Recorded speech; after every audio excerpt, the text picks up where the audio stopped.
जानवरों में सबसे मूर्ख गधे को माना जाता है क्योंकि वह अत्यंत सीधा और सरल है।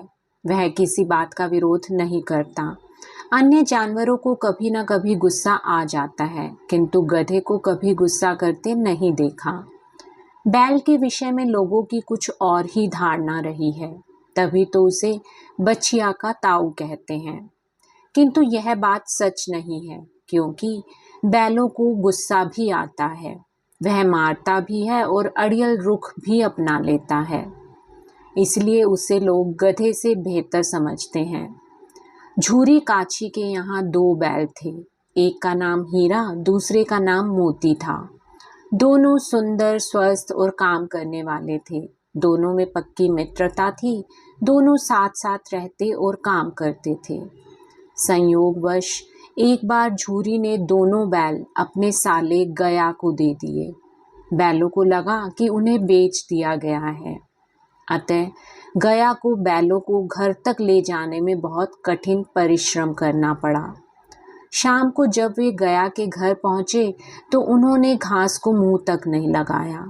दोनों आपस में मूक भाषा में सलाह कर रात को रस्सियां तोड़कर झूरी के घर की ओर चल पड़े। झूरी प्रातःकाल उठकर देखता है कि उसके दोनों बैल नाद पर खड़े घास खा रहे हैं। झूरी दौड़कर स्नेहवश दोनों को गले से लगा लेता है। गांव के सभी लोग बैलों की स्वामी भक्ति पर आश्चर्यचकित थे, किंतु झूरी की पत्नी से यह देखते न बना।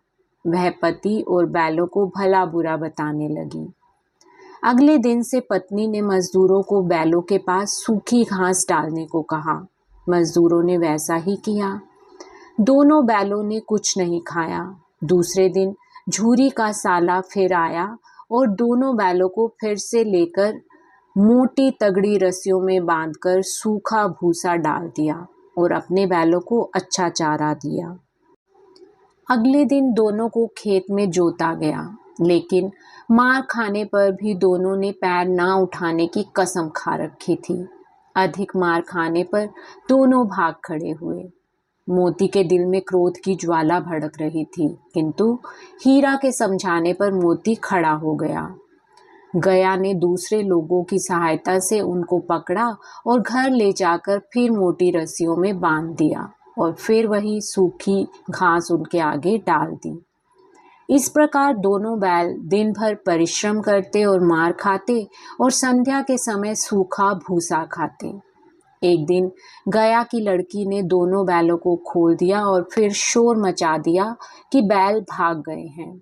गया हड़बड़ाकर बाहर भागा और गांव वालों की सहायता के लिए चिल्लाया, लेकिन बैल भाग चुके थे।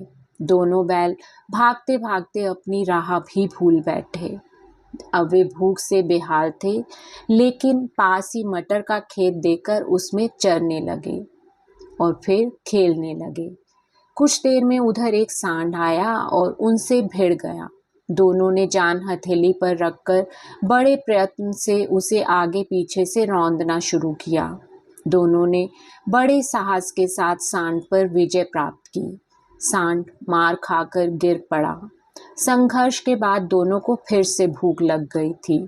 सामने मटर का खेत देखकर उसे पुनः चरने लगे थे, किंतु थोड़ी देर में खेत के रखवालों ने दोनों को पकड़कर कांजी हाउस में बंद कर दिया। कांजी हाउस में उनसे अच्छा व्यवहार नहीं किया गया। उन्हें रात भर किसी प्रकार का भोजन नहीं दिया गया।